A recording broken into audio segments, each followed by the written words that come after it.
ورقي لك أنا في ورقي نوري نورا تا كيسوما برت موجا مركي كيسان كان ديساتي نقول سينا كيسوما بغنا قال نفته أجلسني يا ساكن يوم تكشف دقيقة الرسم بوير قرنا بنيات يا سان كينيا والججام أقولي وان برا والججون قاريدا والججات وقاته وقبابلي ويو جتشا كنا جتشان الرديباتهم قبو مالي والججوف ويعملي ولي كنوني تولج بيسودا الرديبان بودي نمر إباجة ميتي أبي كنيرة ساني فودوهم ولتي ماني دوهم واساني ولين جنبدني ولين كلفن وقاس أدوبتني لفترة يقولوا أكسي سؤال مختارجا كيسما كينيا حراتي كيسما باي كبنيو أدوبرتي باي جمتورا أكبيه كينيا تونتان أكفريكات الدنيا تدوبرتوت هدو في نما فكينيا تأودن دي سورا كيسما مو دوبرتين أكنو أما سوف دكان دوبرتي وانتا من كيسا مولت وانتا نمر مولت قفل علته كاني ولتي نافستو كانسي ولالتي كستاتو سلامتي إني درافين سدور جراني تينجد نوك أباتوراني دا مالي يعني تزوربا هرسين عن جيرة ميرا نندبرتوتني وان توماتين باي فويو فنيرا كيسوما كينيا بغنا غان افتي ردي بيتين سينيرنا نغان فرا لما وان تيفي مي وانتو كغافتو عن جلقبو لك دعوتو تدينا غان غافني نوتي غيا هرا بيتي قبامني دبينا نسمتك دعوتو تا كينيا كون قبي قري دلبتا كينيا تي قري دلبتا كينيا غيا هرامو قبي ادا قد كيسايو تربان كان مارش 8 يوكان غيا دبرتوتا جدامي كبجامي سببي فتودان AMN سغالين الوتامو اكاسين ارغا جرتن شمرون ببريدوتين فايمتي استوديو شاشا غوتدان جلقمتي كنتي جرو انا سنرا ايغام غادات تكينيا هانغا صوراتي بوهارا بشرنان ولين سودا قبيلي كان اندرا بيكتن بيفا اداتين الرابرتو بشننتو كان جنمو واحد دوك كندي فنيتي كنجر فلنو كيسن AMN سغالين الوتا تاسي فدا اسين ججا اغا سوتي كيسوما كينيا افغا فيت جيسو كينيا دراتي وان قباتني gammachuu keenya waliin qooddanne ishinillee kee kana nu murtee samboo daga takkalama jecha xaba keenya tifufu keenya wayyure yaa dhuli geessu jecha jalqaba kanuma sirakkisan ture keeki keenya muranneega gara dubbii keenya gara xaba keenyaatti seenna daawwattoonni qabdu garuu mul'isa akka fuulite baay'ee faaraa nanna rifadheeni mi'aawaa maaltu jibba jettee suute hayyee isaaniin gara kabajaan gara keeki gara waltajjiitti jennu كوتا كولمان ولما مرة قويا كينيا نوان كينيا ولما نوان ندرس أيورا كوتا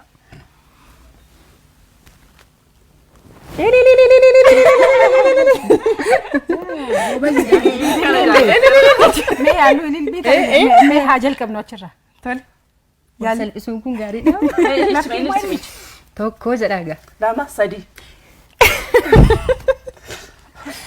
فرانسي ما ويو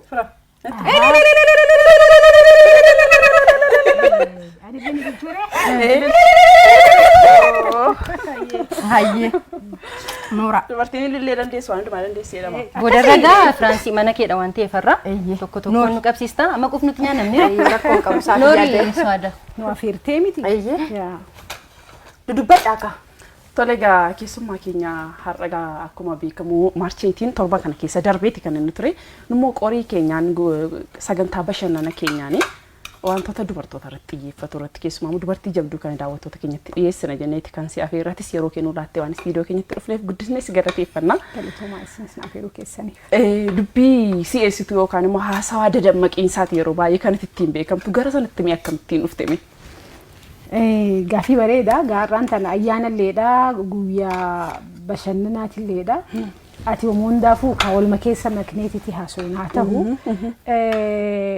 namni kun ijoollummaa isarraa waan barbaadu yookaan bakka itti deemu yoo beekee karaan hammamiyyuu yoo fagaatellee numa gaha bakka barbaadu sana keessattuu akkuma beekamu hawaasni keenya akkuma reefuun tana isin akka diraamatti akka goofatatti calaqqistan hawaasni keenya kana keessa jira hawaasa kana ifdura tarkaanfachiisuuf ani maaliin ta'uu barbaadaadha so akkuma jechuun akkuma taphatti yookaan akkuma tasattiin kitaaba dubbisuu jalqabee gaafan kitaaba dubbisuu jalqabu akka nama guddaa taane akka nuti wantoota gurguddaa uumuu akka danda'amu guunifiin hubadde then galatoomuu duuba maaliifiin hawaasa kiyyas hawaasa hamilee isaa buute hawaasa hin danda'amuu fi hin dandeessuu fi carraan qabduu fi jechoota negatiivii tahaniin guutaman ani maaliif jechoota san dhiquu hin dandeenye jechuun if kaadhi maddee then san irratti hojjedhee waggoota almost waggoota 17 waggaa 17 yaa so akkasumatti as dhufee jechuudha.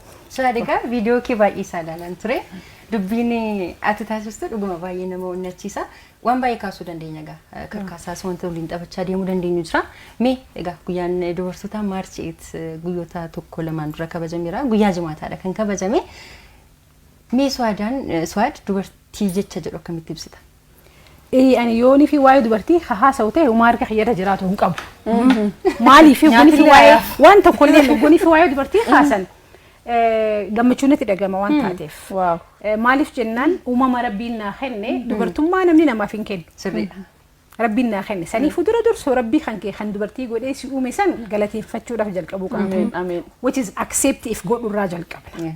Suwaad dubartii ta'uu isiidhaa ittiin boonti dubartii ta'uu isiidhatu isii special isii godha dubartii ta'uu isiitiitu haadha isii godhe dubartii ta'uu isiitiitu oomisha hawaasa isii tajaajilu ilmaan akka haadha ilmaanii taatu isii godhe dubartii ta'uutu bakka takkatti osoo hin ta'in bakka hedduutti gahoomsa hedduu akka qabaatu isii godha akka haadhatti haadha responsibility itti gaafatamummaa fudhattee taphatti akka haadha warratti immoo haadha warraati abbaa warra isiitiif gahee isiin taphattuutu jira akka hawaasatti immoo ati baatee barattee dandeessee hojjattee gaa obboleeyyan kiyya kadhiiraa dhiifama naa godhanii of kolchanii si of kolchu guyyaa waan feene dubartii dandeenya mirga ni qabna dubartiin spicy addunyaati.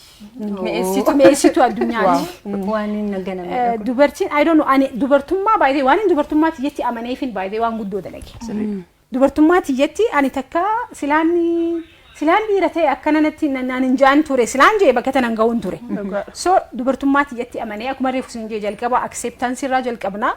Saniin booda accept goote jechuun namoonni nuti waliin jiraannu yookaan dhiira wajjin jiraannaa mire addunyaan tun dubartii qofaan hin uumamne dhiirtinis ni jirti nuti waliin wal bareechuuf faaya waliitii jeetiin amana. Isaanii fi nuti isaanis baalaansii ni godhanii nutis isaan baalaansii goona so kenna rabbiin ganamaan kenne ittiin boonuu qabdanii waan hundaafuu baga dubartoota taataniin isiniin jaa. Baay'ee itti gammaddu. Ilillee silaa garuu amma barbaachisa ture dhugaa haasaa kana boona ture. Waa'ee dubartootaa keessaayyuu dubarri waa hundaatiin hojjettee ni jire. Nyaachaa osoo hin danda'amu. Dubbii isin kaaste tanaatu bari dubbii ajaa'ibaati. Dubartii waa hundaan hojjetti laasuu. Yoo haadha feene haadha nu taati yoo obboleettii feene obboleettiidha yoo haadha warraadha kanaafuu bakka hunda jirtiin hojjetti kanaafiyyuu utubaa manaatiin yeroo baay'ee kan duratti jechamoota adda addaa shamarran akka bahanii hin hojjenne fuulduratti akka hin mul'anne jechamoota hedduutu ture isaa fi har'a nuti walqixa duwwaa osoo hin taane garuu bakka hundaa jirra nuti nu malee namni hin mi'eessu nuti jiraannaan lafti kun ni bareeddi duniyaan namatti toltee dhume istiidiyoon kun akka bareede jechuudha. Hayreefu isin baramma nama kumaatu jiran see bara gureefuun taasisan asii buna dhufu san nama kumaatu jiran see dhiirti 10 miti kumni asiraate akka sanatti. Nyaashni kenneera dubbii keenyadha. Sagalee kenneera. Akkasii sagalee lafa isu kenneera. Egaa waan bareedaadha. Garuu Suwaadii keessaayyuu marsariitii hawaasaadhaatti dhiyeenya kana jechamoota honnachiisoo ta'an qabatteetti kan ishiin dhiyaachaa jirtu. Jechamoota ishiin honnachiisoodhaaf viidiyoowwan gaggabaabaatiin fiddee dhufaa jirtu mata dureen ittiin buune hin jiru. Gaafii ati gatiin kee meeqa of beekii jettee jalqabdi. Gaafa barbaaddu yeroo baay'ee dargaggoonni maallaqa hin qabu. Waan ittiin hojjedhee waa takka jijjiiramuu danda'u maallaqa hin qabu. Isa jijjiirachuudhaaf immoo maaltu narraa eegama? Ofitti deebi'aan hojjechaa jirti. Mee waa'ee kana keessaayyuu mata duree kana filattee dhimmoota kanaaf kan waan hawaasa urgaa'u fudhattee dhufuudhaaf maalirraa kaati? Gaafii bareedduudha. Namni kun beektaa uumama isaatti akkuma reefu sin jee acceptansiin oguwaati dura dursu ifii kana ifitti amante ibsimatte katti aanu waan hin godhuu danda'u kanarratti huleetameen yookaan roga kameeniin ijoollee naagad ol dhuftu tana maaliif reedduun keenya hanqina hawaasa keessa jiru ni beekna. Reeduun keenya bakka teenyutti teenyee hin haasofna. Shamarranis ta'anii akkuma reefuun tanis hin jettan you did great by the way. Akka gaariittis nu ibsitan.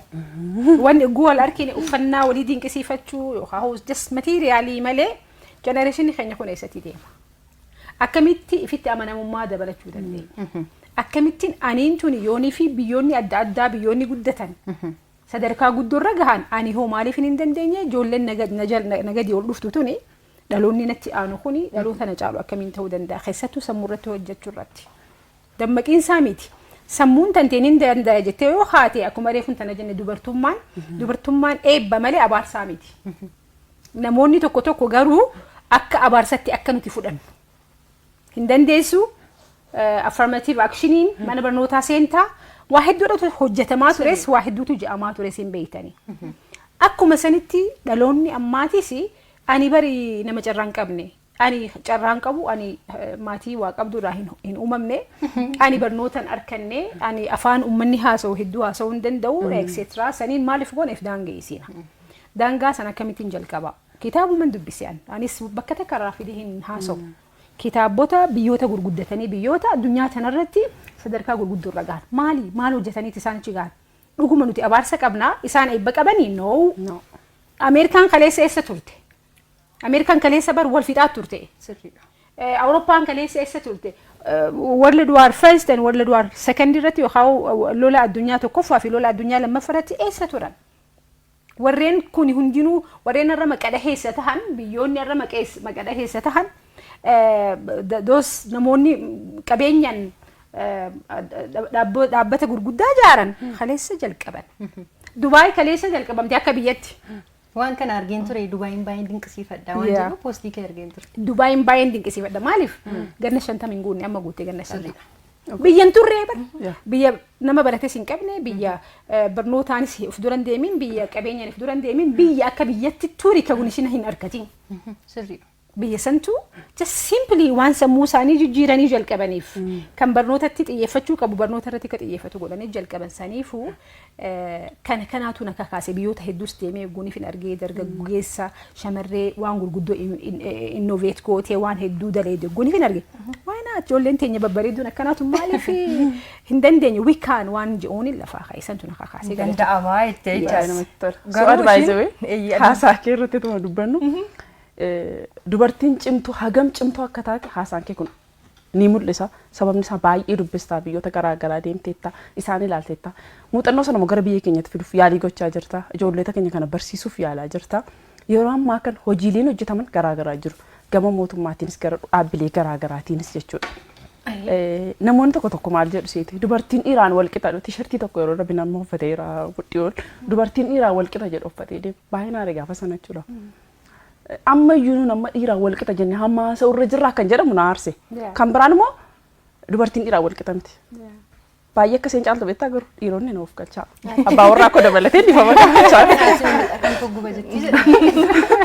dhugaa dubartiin dhiira ni caalti gama amantiin kan biraa inni akka jirutti jira dubartiin abbaa manaa kabajuu qabdi inni dhugaadha kun beekamaadha abbaan warra haadha manaa isaa irratti ta'uu qabaa caaluu qabaa sun jira ta'us garuu dubartiin waan xiqqoo gaafa itti laattu guddaa gootee kan sitti laattu yaada gabaabduu ishee yoo tittimtu yaada bal'aa gootee kan sittimtu gaafa mana tokko keessa abbaa haadha manaa wayii ta'an dhaqan nama baay'ee gootee mana guuttee yeroo isin kennituuf yaadime nama baay'ee bareedaan jirre keessa bareeddee gaafa galtu iddocha bareechite akka tamma kaaste kan namni kan irratti maal jettame kuni dhuguma jirtu ani akkamitti nama by the way dubartii fi dhiirti je'amee wanni wal madaalu yookaan waliin compare godhuudhaaf haasa'uun hin ta'u maaliif akkuma reefu isin je'amallee isatiin deebanii beektaa rabbiin na uume rabbitu isa uume hundi keenyaa wal acceptii godhuudha dubartiin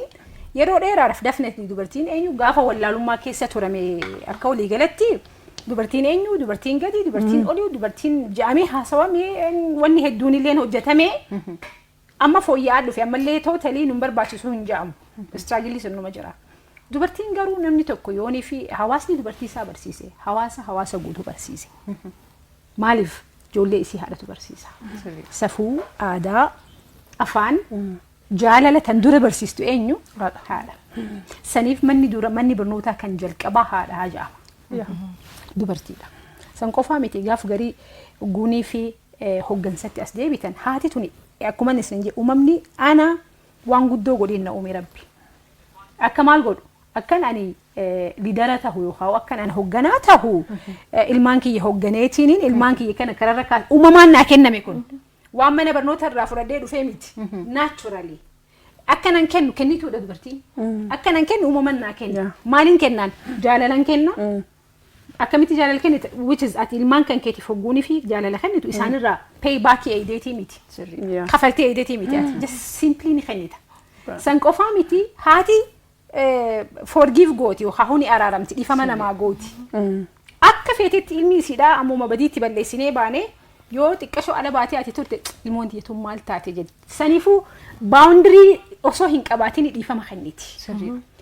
Yooni fi dandeettii dubartiidhaa haasawnu taate hawaasni qaroon hawaasni waa barate dubartii isaa barsiiseet dubartii isaatiif kabajaa kenna. Maaliif yooni fi dhuguma akka hawaasummaan guddattu akka maatiin guddattu akka biyyi guddattu yoo barbaadu ta'e hawaasni keenya dubartii isaatiif priority kennu maaliif dubartiin dandeettii laal dubartii fi dhiirti maaliin garaagarummaan keenya maal seetan nuti kompartimentiin qabnu jechuun jaalaltillee asuma jirti booyullee asuma jirti we are emotional wanni hundi bakka takka jirti nu bira onnee keenya keessatti yoo bira jirti dhiirti garuu kompartimentii qaba paartishina qabdi onneen dhiiraa jaalatuufis maaliif paartishina qabdu san wal keessa ati amma osoo ni haasawatti jirtu honey I love you jettan as deebitee wanni isin haasawatti jirtan garuu isaaf maaliin je'ee maal wal keessa makkasiin dubartiin uumamaa barneechara akka barbaaddetti miira isii ibsiti yoo barbaadde boochetti miira isii ibsiti yoo barbaaddes aarte miira isii ibsiti dhiirti garuu hin boojju gara kan garaa na baatu haa baadhatu jedha keessatti qabatanii miti saniif dubartiin umrii dheeratti emoshina kan kee baasun yookaan booyinsi sun keessa kan keetti hiil godha fayyiza dhiirti immoo deeggalli qimsaa miti saniifuu dubartiin umrii dheerattee jechuudha saniifi ammas keessatti dhiiratti simaa jirra dubartummaan booyuun yookaan hogguunii fi miidhiin wanni nama gaddisiisaa nuti dhagaamte booyuun keenya yookaan hogguunii fi namni waa ta'e rifachuun keenya dadhabbii miti uumamaa dubartii haadha waan taaneef waan obboleettii taaneef waan hawaasa taaneef ni naanaa ni gaddinaa gadda keenya sana immoo hojiin agarsiisnaa tan hawaasa barsiistu dubartii hawaasa yoo namni tokko waa dhabe dhufe tan daftee garaa laftee waa kennitu dubartiidha gaaf tokko jaan abbaan dhiira afur eega daheen boodaanii intala dubaraa takka rabbi kenneefii jaan kana deemeeti qalee sagantaa guddoo qopheesse jaan gaafa intalti dhalatte gammachuu ibsachuu takkitti dhalateef saniin booda ajaa'ibdi haati warraa ilmaan afurin sii dahe ilmaan afraniin sii dahetti humaa hin jenne maaliif gaafa intalti sii dhalatte kana hunda gooteennaan gaafa huleen natti cufamte taboochee huleen irraa bansiistuu siidhaa jee. Miira koo bakka koo taatee na hubachuu dandeessi. Tanaan dura maal dhaga'e inni haadha warraatiitu fi abbaa warraa amma wal fuudhan baranoodha. Abbaa keenyarraa isin bannu maatii keenyarraa isin bannu jedhanii wal ta'an isaanii wal ta'isanii dura warri isaa dhufe haadha fi abbaan isaa dhufte hulaa daddayan ija keessa ilaalee isii calliste isiin callisnaan cal jedhanii miti haadha fi abbaan isaanii deeman haadha fi abbaa isiitu dhufe hogguunii fi haadha fi abbaan isii dhufan hulaa daddayan ija keessa ilaalte inni ichi garagale hogguunii fi as garagalu imimmaan qofa isiin haadha fi abbaa isiitti garaa jabaatu dadhabde saniifuu haatee hulaarraa banti san garatti qabatee fi gaafa intalti dubaraa dhalatteef anaaf miira qooddachuu dandeessi waan gaariidha. Garaa laafuun keenya sun dadhabina miti miira keenya dafnii ibsuun keenyas dadhabina miti jenneerra Aswaad dhimma affirmaatiif akshiniitiin wal qabatee kaastiidhaatis kan jirtu yeroo tokko maal jedhama seete tokkoffaa kosmootiksii dibatoota garaagaraa nuun dibannu akkuma kana immoo miidhagina keenya dabaluuf wantoonni nuti goonu tokko akkuma kanalleen affirmaatiif akshinii jedhamee manneen barnootaarraa jalqabee wanti ta'u tokko dhugaa dubbachuuf egaa kuni sirni darbe biyya keenya keessatti dubartoota waan miidheefidha. Garuu har'arraa namoonni tokko ofitti amanamummaa dhabuu fi dadhabbinaa wajjin wal qabsiisu. Dadhabaa waan taataniif deeggaramtu waan ofitti namanneef immoo bifa keessan irratti fuula keessan irratti waan tokko dabaltanii dibattuu kan jedhu jira. Akkamidha Swaadee? Well, egaa faayummaan yookaan boonuun dhiiraaf hin kennamne. Nuuf kennamne waan jiru. Shamarruma ta'uu ishee durbuma ta'uu ishee iyyuu bareedamti. Saniifuu we can't help waan akka warra akkas ofumaa godhuuf hin dandeenyu. Uumamaan nu kennee. Feenu ni bareedna. Feeni godhannaa feenu maaliif kuni bari dibanni gubbaadha malee keessaa miti. Bareedinni keenyaa fi faayini keenya keessa malee gubbaa miti. Bareedina keenya keessaa san garuu akka uumamatti uumama keenya baay'isnee bareechinee haala saniif ibsina yoo ta'e suni komatamuus hin qabu yookaan akka dadhabbinnatti ilaalamuu hin qabu. Jeetiin amana sun akkanan itti yaadu. Ammoo dubartiin ifitti amanamummaan isii kan dhufu dura waan dibattu irraa himiti. Sirriidha. Keessa isirraa dhufa. We are in out. Keessarraa bareedinni keenya keessarraa malee waa dibanneefis hin bareednu waa dibachuu dhiisneefis hin fokkannu baay'ee daawwe. Uumamaan nu kenneen jee bara uumamni bareecheen nu uume waan ta'eef. Kanaaf warri baargamaa jalqaba miidhaguu barbaannaa nyaadhu waan gaarii gara keessaatti isuma bahee mul'ata. Namni waan nyaatu fakkaata wanni jaaniifis. Sirrii waan dibatan caalee.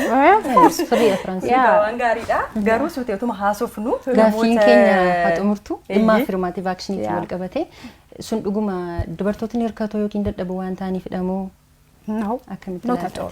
Garuga, warri affirmative action yookaan affirmative action jedhanii nuuf qopheessan sun eenyu. Laalamma by the way nuti hogguni fi waa'ee shamarreen ani warreen amantaatis warreen ilaalcha adda addaa qabanis hundaafuu kabaja qaba. Garuu addunyaan tun eenyuun hoogganamti? Uummata dhiiratiin hoogganamaa turtees uummata dhiiratiin hoogganamti. Even affirmative action jedhanii warreen sagantaa sanis boocee dhiira. Alright? Akkasuma akkasii miti. Amma dubartiin akkasiin cimtu godhuudhaaf maal godhuu qabna? Dubartiin dhiiraa gadi baay'ee affirmative action sun karaa tokkoon positiivii qaba. Maaliif jee? Fakkeenyaaf ammaan ilmaan hin qabaa miti. Ganama gaafa abbaan warraa kiyyaa uffatee bahu isaa walqixa uffadhee bahuu hin danda'u. Maaliif? Mana keessatti ijoollee jira, ijoollee nyaachisuun qaba, ijoollee uffisuun qaba, ani haadha waan hin ta'eef. Roolii hedduun qaba. Roolii hedduu qabaachuu kiyya san dhiirtiin arkin dhiifaman amsooriin ja'an. Maaliif haadha jechuun generation as deemu maal gooti kunuunsiti waan ta'eef akka kan keetitti fiigee bahuu hin danda'u amsooriin ja'an. Suni bakka barnoota kiyyatti impactii ni uuma of course maaliif kuni waan effectii fi koozii ja'amu jira mitire mana kan kee keessatti waan hojiin tante hedduu taatiif yookaan roolli kan kee waan hedduu ta'eef bakka hojiitti tu somehow maaliif garaa qabdaree ati garaa gaafa qabdu akka dhiiraatti fiidee dalaguu hin dandeessu. Kuni uumama garuu waan isaa gad ta'eef yookaan waan dhiiraa gad ta'eef miti. This is my nature. Nature kiyya acceptii godhee ani acceptii uumama kiyya kana ani fudhadhee inninis fudhachuu qaba isaanis fudhachuu qaban uumama ka'a. Uumama akka dhaloonni baay'atuuf anaatu godha. Ana bartan baay'istu. So akkamitti akkaataa gadaantummatti yookaan ol'aantummatti ilaalamuu qaba jee ani I don't know guutuu akka sammuun teenya yoo daleede. Gadaantiin addunyaa tan irratti hin uumamne olaantummaanis addunyaa tan irra hin jirtu. Just we are beautiful together. Waliin bareennaan lamaanuu malee. So actiona san affirmative actiona san akka gadaantii taane warreen wallaalummaadhaan doofummaadhaan sammuun isaanii qabame akkasitti yaadan ta'a.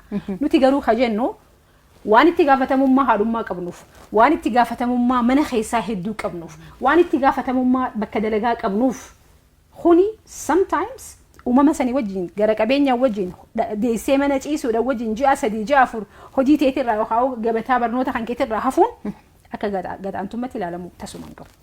Kanaafiyyuu waan uumamni nu kennite irratti isaan uumamatu mirga nu laate mirga sana fayyadamaa irra malee affirmaatiiv akka dabalatee wal faana akkatti deebistuu fi hojiirraa amma jirtutti dabalatee nama dubbii si'eessitu yookaan dubbii dadammachiistuu haafatu waamne keessumaa guyyaa irraa kan ammoo dhimma dubartootaa wal qabsiisne yookaanis immoo guyyaa dubartootaa sababa darbeef sanaan istiidiyoo keenyatti kan seefere waan dubartoota onnachiisuu danda'u dubartummaa isaaniitti akka isaan baay'ee saasuftee turte gama hojiitti gara jabina diinagdee keessa akka dubartoonni seenan waan taasisuuf immoo mee yoo waa qabaatte gamanumaan siili. Nuti sonnannee baanaa hedduu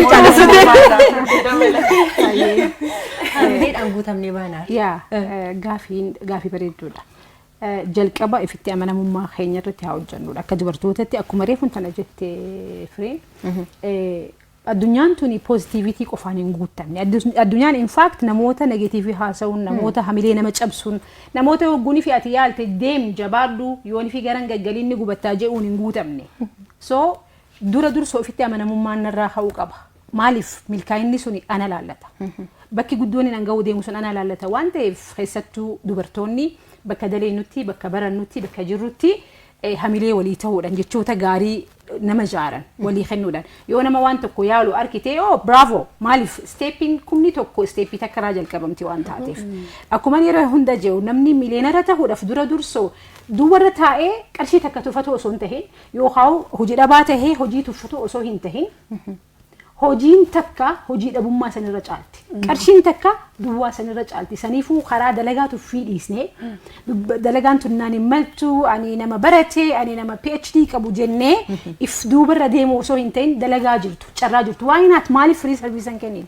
Saniifuu karaa hojii haa seennu hogguu karaa hojii seenne muuxannoo argannu san hin guddachaa deemna. Namni manaan soso'in galmi inni gahu bakki inni gahu tasuma hin jirtu jeetiin amana waan ta'eef jabaadhaa guyyaa amatatti yeroo takka qofa kabajoo osoo hin ta'in chaalenjiin guutuudha jiruu chaalenjii guutuu keessa jirra chaalenjiin sun garuu si ajjeesuuf hin dhufne si jabeessuuf dhufte so seenaa haasa'u osoo hin ta'in nuti haa ta'uu qabnu warra seenaa hojjetu ta'uu qabna takka sheena amma yoonii fi hin hojjenne seenaa haasa'ina yommuu hojjenne seenaadha haasa'u saniifuu nama seenaa haasa'u ta'uudhaaf seenaa san hojjechuudha qabna. Dubartiin guddinaa, dubartiin milkiidha, dubartiin faayaa, dubartiin kennaadha, dubartummaa tanteetiin boonii, dubartummaa tanteetiin gaafa boonuu jalqabde wanni takka illee nuti si dhibdu hin jirtudha. Ati amma maal hojjechuutti jirtaa waan jettaniif ammallee leenjii kannaatiin jira leenjistuudha. Ogummaatiin yaa leenjistuudha. Keessattuu warreen hojii uummachuu barbaadan, warreen karaa deeman. Karaa deemuu jalqabanii karaan suni akka tasaa bitaa mirga deemuun qabajanii wallaaleenis karaarran kaa koochiin godhaa, mentorshiippis ni hojjedhaa. Dhaabbata leenjitiin qaba dhaabbata Capital Training and Consultancy jedhamu ammallee dubartii irratti hojjechaa jirra baay'ee dubartii kuma 3 ol hojjechaa jirra leenjii kennaa jirra hojii qabsiisaa jirra hojiis qabsiisaa jirra waan guddaa hojjechuu kan dandeenyu garuu hancufti galaanatti jaamii warra keenya wal bira haa dhaabbannu jechoota poozitiivii ta'e humna walii haa taanu negeetiivummaa dhiisnee maateeriyaalummaa dhiisnee if dura fuula dura haa tarkaanfannudha. Hayyee galatoomii jalqaba gaanutis kanumaa fi akka bifa qoosaatiin wal caccabsuu hamilee walirratti akkamitti caalmaatti keessawwan hawaasa keenya keessa jiru shamarree hojjettee gaafa baatu osoo hin taane sababii milkaa'ina isheetii nama biraa dudduuba akka jirutti waan kakkaafamuu fi dudduuba namni biraa akka jiru fakkeessuudhaaf xaba yookaan baacoo gabaabaadhaan jalqabne egaa guyyaa irraa immoo keessummaan keenya ayyaana dubartootaa idil addunyaa maarcheet sababeeffachuudhaan guyyaa har'aa egaa istiidiyoo keenya qorii dilbataa keessummaa taatee asitti argamtee immoo nu onnachistee kanarraa baanee jijjiiramu hundatteef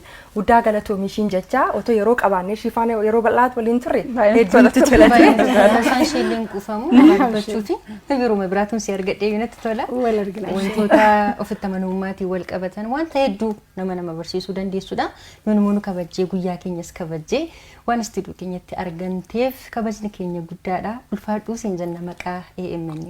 Hayyiga akkasii shiidhaan jecha sutee otoo garaan adda nama baasin karaan adda nama baasti jedhama mitiire egaa turtii taasisuu jaalladhu daawwattoota keenya yeroo nu daangeessite amma kallattumaan keessummaa keenya nuti ni geggeeffannaa